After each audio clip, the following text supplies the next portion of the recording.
Good morning and welcome to Top Banana Antiques Tetbury.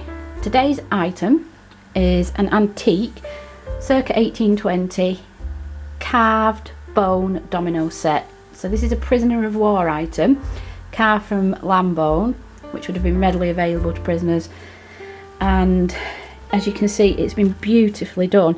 We have sliding compartments on either side which open to reveal your little individually carved dominoes, which are really well done and in very good condition.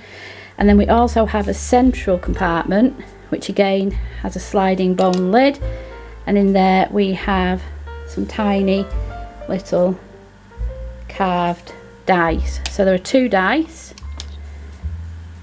and we also have a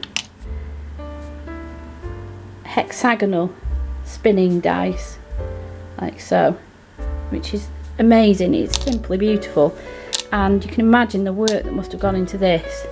Must have taken hours and hours to do. So if you would like a real piece of history, if you collect militaria or scrimshaw etc., then this has got to be a must for you. Take a look at the website topbananaantiques.com, where you'll find this item amongst many other fascinating items. Have a nice day and thank you for watching.